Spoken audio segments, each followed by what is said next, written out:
지금까지 우리 한국교회 성도들에게 교회 건축물을 물어본다면 대다수의 머릿속에는 고딕 형태의 적벽돌 건물을 생각하게 될 것입니다. 그렇지만 세계 교회의 건축물들을 바라보면 참 다양하다는 것을 알 수가 있습니다.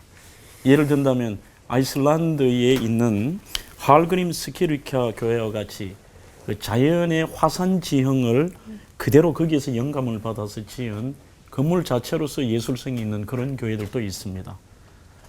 서울의 충영교회처럼 고딕 형태의 아주 높이 솟은 구조와 웅장하고 섬세한 장식으로 하나님의 거룩함과 위엄을 상징하는 그런 건물도 있습니다. 미국의 윌로크리 교회처럼 하나의 커뮤니티를 위한 다양한 시설들을 가지고 있으면서 여러 가지의 다양한 성도들이 커뮤니티 활동을 할 수 있는 그러한 다양화된 시설들을 가진 이런 교회도 볼 수가 있고, 그 외에도 학교를 빌려 쓴다든지 상가 건물, 심지어는 임대를 하여 쓰는 경우, 이런 경우들을 바라보면서 우리는 분명한 것은 지금의 교회 건물이 구약의 성전과 완전히 다르다. 저는 거기에 대해서는 동의할 수는 없습니다. 완전히 다르지만 그 속에 있는 일부의 정신들은 지금까지도 연결이 된 것이 성전의 교회 안의 건물 속에도 있다고 생각하고 있습니다. 하지만 분명한 것은 이런 이어받은 구약의 성전의 개념을 일부분 이어받은 부분도 있겠습니다만, 교회 저는 건물의 의미 역시 바로 개신교의 종교개혁 정신에서 그 의미를 찾으면 어떨 것이냐, 이런 생각을 해보죠. 중세 가톨릭 교회는 한마디로 웅장함과 거룩성에 초점을 두었다면, 최근에 개신교회에 있어서의 교회 건물은 사제에서 일반 성도로서 만인 제사장의 개념의 도입이 우리 성전 건축, 엄밀한 의미에서 성전 건축이라는 말도 저는 조금 맞지 않다고 생각합니다. 교회 건축의 선 이해가 바로 여기에 종교개혁 정신에서 찾아야 된다는 것이죠. 중세는 건물의 의미와 거룩성과 함께 예배와 예전에 걸맞는 건물의 의미를 두었다면, 최근 우리 한국교회와 세계교회 건물은 저는 예배의 본질, 그리고 말씀의 본질을 실천하는 공간으로 해석을 했으면 좋겠습니다. 성경이 말하는 교회 역할의 가장 중요한 것은 역시 성도들의 모임이기 때문에 하나님을 만나는 공간이라는 그러한 개념을 가지고 그 형태가 어떠할지라도 마태복음 21장 13절의 말씀처럼 내 집은 기도하는 집이라는 것입니다. 딱 하나의 목적이 기도하는 장소라는 의미보다는 저는 구별된 장소다, 그런 의미의 해석이 필요하다고 보고 있죠. 현대교회 모형인 초대교회도 사도행전 2장 42절에 보시면 그들이 사도의 가르침을 받아서 서로 교제하며 떡을 떼며 기도하기를 전혀 힘쓰니라고 말씀합니다. 교회는 무조건 구약의 개념의 성전이 아니기에 장소적인 의미는 사라졌다고 그렇다고 할 수가 없습니다. 여전히 교회는 하나님께 예배와 기도를 드리고 하나님을 만나는 거룩한 구별된 장소의 개념을 가지고 있어야 됩니다. 형태가 어떠하든지 아니면 모양이 어떠한 것보다 하나님께 예배를 드리고 기도하는 장소로서 구별되고 그 경건한 공간 마련이 필요한 것입니다.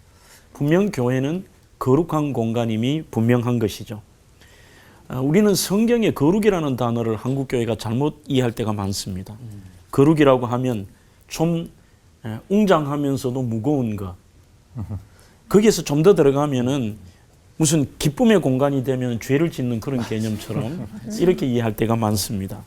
하지만 구약의 이 거룩이라는 카도시라는 단어의 뜻 자체는 세 가지의 뜻을 가지고 있습니다. 첫 번째는 밝다는 뜻입니다. 이 밝다는 것은 조명이 밝다는 그런 의미가 아니라 어둡거나 사람들을 무겁게 하거나 힘든 공간이 아닌, 많은 분들이 교회 가서 힘들게 느껴진다면 그것은 교회 공간이 아니겠죠. 교회는 저는 이 거룩의 속성처럼 밝음이 교회의 가장 중요한 거룩의 의미가 아니냐 싶습니다. 두 번째 밝음의 의미는 구별된다는 것입니다. 누차 강조합니다만 아무리 시대가 그럴지라도 형태가 어떠할지라도 교회는 교회다움의 구별됨이 있어야 된다는 것이 그것이 가장 중요한 구별됨입니다. 세 번째는 없다는 것입니다.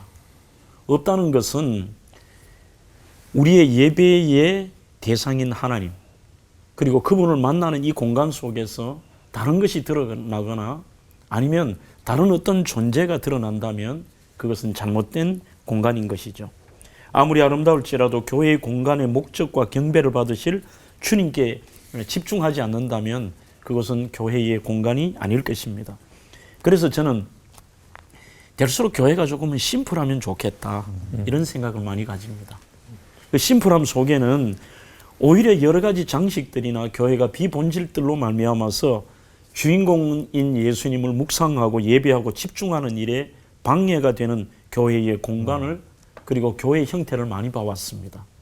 예를 든다면 지금 한국 교회가 너무 많은 현수막들, 너무 많은 장식들을 통해서 오히려 예배의 본질, 그리고 주님을 묵상하는 데 방해가 되지 않느냐, 그런 생각도 해봅니다. 교회 건물과 공간 무용론은 오히려 더 대단한 위험한 발상입니다.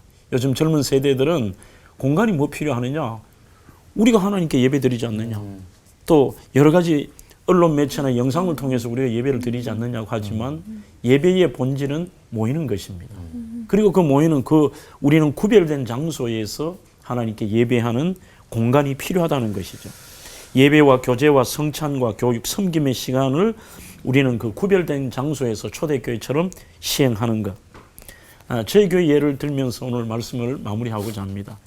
저희 교회는 겉으로 보면 오페라 하우스 같기도 하고 또 관공서 건물 같기도 합니다만 안에 들어오면 첫째가 따뜻합니다.